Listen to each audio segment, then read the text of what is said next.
কিন্তু অভিকর্ষজ ত্বরণ, অভিকর্ষজ ত্বরণটা হচ্ছে কি, এই পৃথিবী যেহেতু ওই বস্তুটাকে একটা বল দিয়ে টানতেছে, এই কারণে ওই বস্তুটা ভরে কম, এ কারণে সে পৃথিবীর দিকে চলে আসছে, পৃথিবী তার দিকে যাচ্ছে না, যেহেতু পৃথিবী অনেক বিশাল ভরে, কিন্তু পৃথিবীরও একটা স্মল ত্বরণ আছে, কিন্তু এই বস্তুটার ত্বরণটা হচ্ছে বেশি। এটা ছোট বস্তু, এই বস্তুটা পৃথিবীর দিকে চলে আসছে। এটা যে একটা যেহেতু বল অ্যাপ্লাই করতে তার উপর, তাহলে তার বেগটা বাড়বে।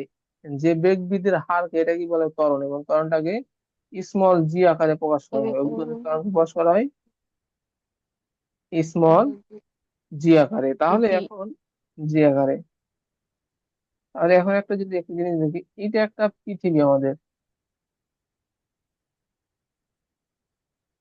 এটা হচ্ছে পৃথিবী, পৃথিবী ভরটা নিলাম এম, আর এটা একটা বস্তু আছে এখানে, স্মল এম। দূরত্বটা সবসময় কোথা থেকে কোথা হবে? হুম, তো ওপর। ভর কেন্দ্র থেকে ভর কেন্দ্র পর্যন্ত, হ্যাঁ, কেন্দ্র থেকে কেন্দ্র পর্যন্ত। হুম। এই দূরত্বের মানটাকে ধরলাম কত, আর ধরলাম। আর তাহলে এদের মধ্যে যে আকর্ষণ বল কাজ করবে, আকর্ষণ বলের নামটা কি? অভিকর্ষ। যে মানটা হচ্ছে এটা, আর স্কোয়ার, তাই না? হুম। এখন পৃথিবীর পৃষ্ঠে যদি থাকে,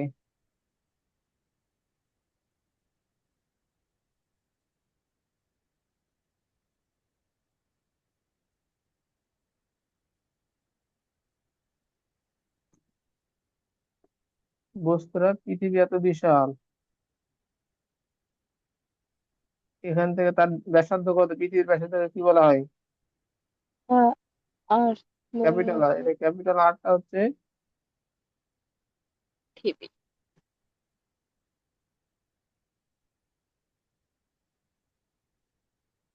ক্যাপিটাল আরটা হচ্ছে পৃথিবীর ব্যাসার্ধ, ঠিক আছে?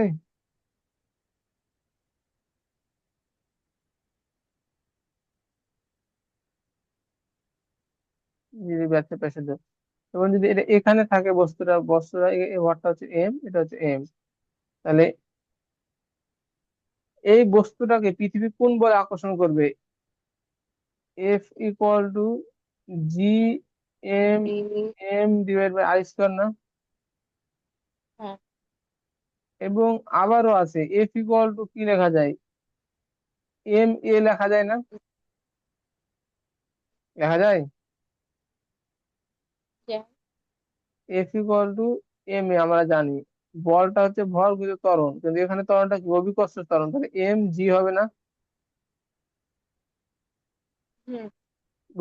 এটাকে বলা হয় বস্তুর ওজন,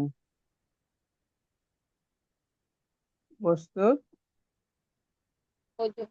ওজন। তাহলে বস্তুর ওজন ইকুয়াল টু কত, ওজন ইকুয়াল টু এ- F equal to F bar W বলে অনেক সময়, M G, M G. Small, যে কোনো বস্তুর ওজন হচ্ছে এটা, ভর কিন্তু এম, এক্স জি, তাহলে এ দুটো যেহেতু সমান, তাহলে আমরা লিখতে পারি এম জি ইকুয়াল টু কত, G M M divide by R square.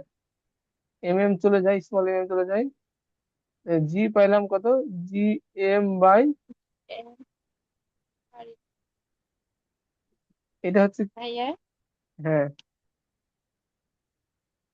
Capital R R small এর ওই কেন্দ্র থেকে ই পর্যন্ত হবে না, ওখানে ছোট হাতের আর।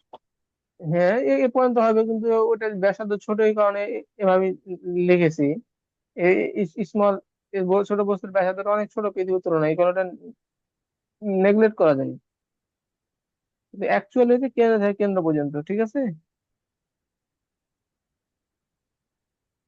বুঝা গেছে?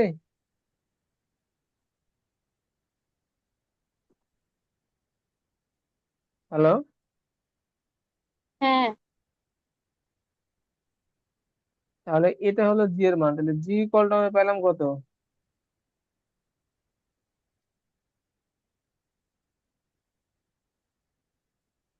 জি ইকুয়াল টু, আমরা জি এর সমীকরণ পেলাম, G equal to G M divide by M. R square. হ্যাঁ, আর স্কোয়ার যদি এ- এই বস্তুটা এখানে না থাকে, এখানে থাকে, এটা হচ্ছে পৃথিবী, এম ভরের বস্তু, বস্তুটা যদি এখানে থাকে এম, মানে এবার দূরত্ব যদি হয় এখান থেকে পর্যন্ত দূরত্ব হয় এইচ, আর নিচের দূরত্বটা আর, ঠিক আছে?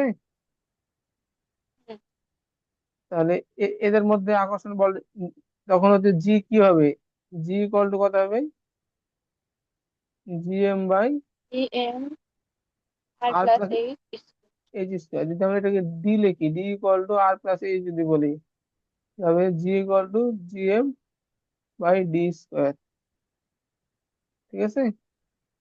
যেগুলো জিএম বাই ডি স্কোয়ার, এটা হচ্ছে ত্বরণের সূত্র, বিকৃত ত্বরণের সূত্র। আমরা এটা নিয়ে কাজ করবো না, আমরা শুধু এটা নিয়ে এখন কাজ করবো। এগুলো নিয়ে কাজ করার ইন্টারমিডিয়েটের টপিক আছে অনেক, যে পৃথিবীর বাইরে উপরে গেলে অভিকর্ষের ত্বরণ কমে। তাহলে এখন এখানে জিটা কি, মহাকর্ষের দৈর্ঘ্য, এমটা কি, ক্যাপিটাল এমটা কি, পৃথিবীর ভর। আচ্ছা আরটা কি, ক্যাপিটাল আরটা কি, পৃথিবীর ব্যাসার্ধ। পৃথিবীর ব্যাসার্ধ। তাহলে আমরা পৃথিবীকে যদি ড্র করি, পৃথিবীটা দেখতে এরকম, এরকম পৃথিবীটা, এদিকে হচ্ছে বিষুব অঞ্চল, এদিকে কি অঞ্চল, স্থুল। বিষুবীয় অঞ্চল, আর এদিকে হচ্ছে মেরু অঞ্চল,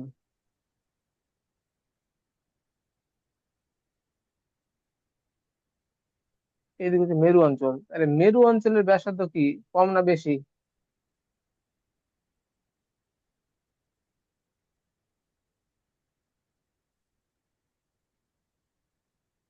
মেরু কম। অঞ্চলে পৃথিবীর ব্যাসার্ধটা কম না বেশি? কম। কম। তাহলে পৃথিবীর ব্যাসার্ধ কম হলে জি এর মান কি হবে, কম। কম না বেশি হবে? জি এর মান বেশি হবে। আর কমে যাচ্ছে, তাহলে জি বাড়বে না? হুম। তাহলে মেরু অঞ্চলে জি হচ্ছে সর্বোচ্চ, মেরু অঞ্চলে জি সর্বোচ্চ। সবচেয়ে কম সর্বোচ্চ, মানে এর মানটা হয়ে যায়, জি এর মানটা হয় 9.83 217, 9.83 217 মিটার পার সেকেন্ড স্কোয়ার। এটা হচ্ছে সর্বোচ্চ মান। আর বিষুবীয় অঞ্চলে কি হয়, ব্যাসার্ধ বড় আর জি এর মান কম। অঞ্চলে আর হচ্ছে সর্বোচ্চ, তাই না? জি, তাহলে কত হবে, জি কি হবে, কম। সর্বনিম্ন হবে, তাই? এবং জি এর মান সবচেয়ে কমের মানটা হচ্ছে 9.78 039 মিটার পার সেকেন্ড স্কোয়ার। এটা 9.78 039 মিটার পার সেকেন্ড স্কোয়ার, এটা হচ্ছে বিশ্বব্যাপী অঞ্চলের মান। এখন একটা মান হচ্ছে স্ট্যান্ডার্ড ধরা হয়, একটা মান স্ট্যান্ডার্ড ধরা হচ্ছে 45 ডিগ্রি অক্ষাংশে কোন স্থানে,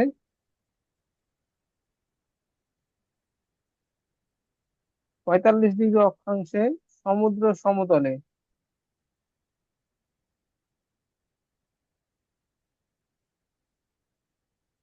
জি এর মানকে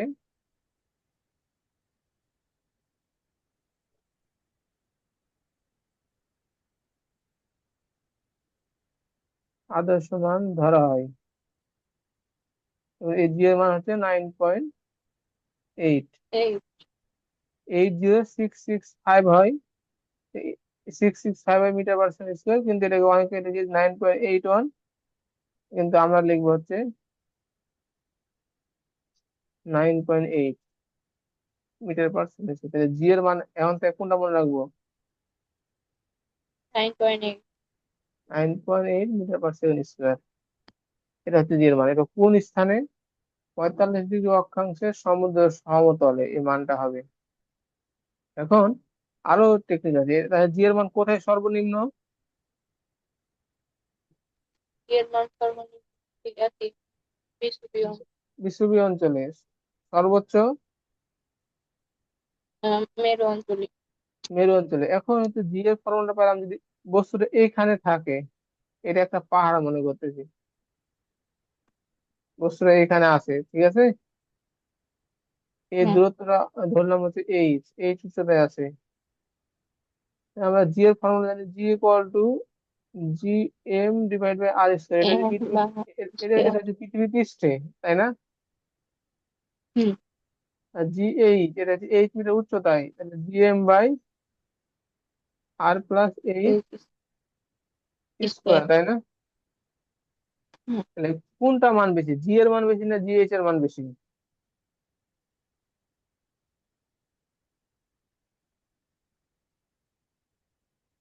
জি। এটা তো উচ্চতায়, উচ্চতায় গেলে নিচে আরো যোগ হচ্ছে, মানে বড় সংখ্যাতে ভাগ করছে, জি এর মান কমে যাবে না? হুম। এটা হচ্ছে G greater than G H. G H. তাহলে পৃথিবী পৃষ্ঠ থেকে উপরে গেলে জি এর মান কি হবে? কমে যাবে।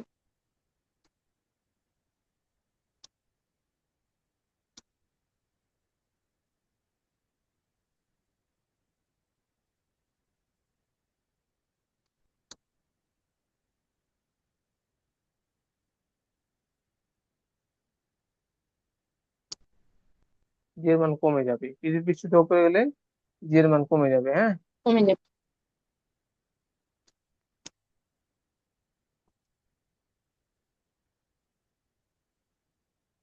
পৃথিবী পৃষ্ঠ যদি নিচে যায়,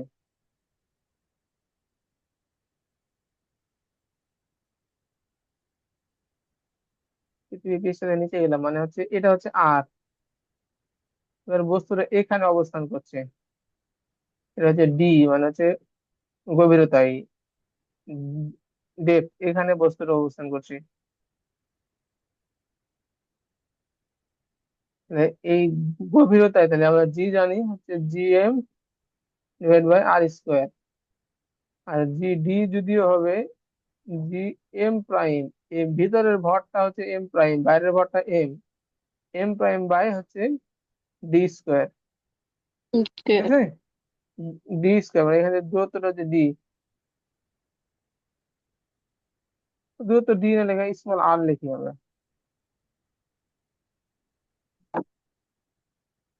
স্মল আর লিখলাম। তাহলে দেখে মনে হলেও কি যে আর এর মান তো ছোট, তাহলে জি এর মান বড় হয়ে যাবে, কিন্তু এম এর মান কত হয়ে যাচ্ছে, এম প্রাইম এর মানটা ছোট হয়ে যাচ্ছে না, হুম। ভরটা কমে জি যাচ্ছে জি। না, যে গোলকটা নিয়ে কাজ করছে গোলকটা কমে যাচ্ছে না? হ্যাঁ। গোলক কমে গেলে এখানে জি এর মানটা কমে যাবে, যেহেতু জি এম কমে, জি এর মান কমে যাবে, এখানে হচ্ছে জি গ্রেটার দেন জিডি, মানে হচ্ছে গভীরে গেলে কি হয় অভিকর্ষের ত্বরণ? কমে যায়।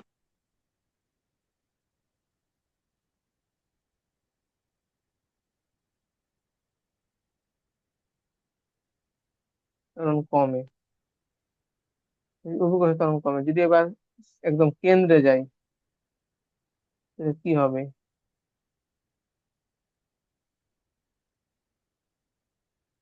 কেন্দ্রে গেলে কি হবে?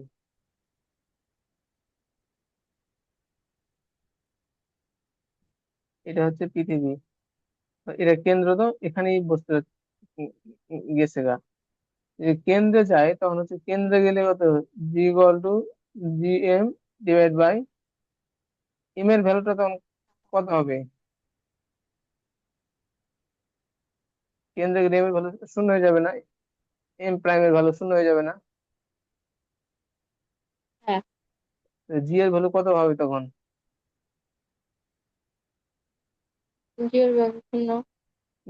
পৃথিবীর কেন্দ্রে জি এর মান কত? জিরো। জিরো। পৃথিবীর কেন্দ্র থেকে যদি আমরা উপরের দিকে যাই, আস্তে আস্তে উপরের দিকে যাই, জি এর মানটা কিভাবে বাড়তে থাকবে? ধীরে ধীরে,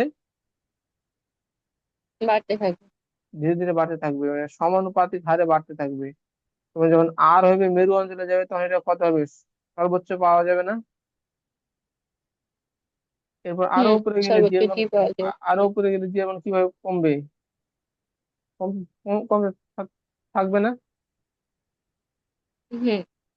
এটাই হচ্ছে জি এর ধারণা, জি হচ্ছে কেন্দ্রে শূন্য, কেন্দ্র থেকে উপরে দিকে সামনে সামনে বাড়তে থাকবে, বাড়তে বাড়তে আরে যে সর্বোচ্চ হবে, আবার উপরে গেলে কমবে। সুতরাং পৃথিবী পৃষ্ঠে জি এর মান সর্বোচ্চ। পৃথিবী পৃষ্ঠ আবার দুইটা আছে, বিষুবীয় অঞ্চল আছে, মেরু অঞ্চল আছে, তো বিষুবীয় অঞ্চলে কম, মেরু অঞ্চলে বেশি। কারণ মেরু অঞ্চল থেকে যদি গভীরে যাওয়া যায় জি এর মান কমবে, উপরে গেলে জি এর মান কমবে, মানে কোনো গুহাতে বা কোনো খনিতে গেলে জি এর মান কমবে, আবার পাহাড়ে উঠলেও জি এর মান কমবে, কিন্তু পৃথিবী পৃষ্ঠে জি এর মানটাই সর্বোচ্চ। সর্বোচ্চ মানটা কত? যে পৃথিবী না, 95 ডিগ্রি অক্ষাংশে সমুদ্র সমতলের জি এর মান 9.8 মিটার পার সেকেন্ড স্কোয়ার। ঠিক আছে? ঠিক আছে। হ্যাঁ, কোন কোশ্চেন আছে? বুঝতে পেরেছি।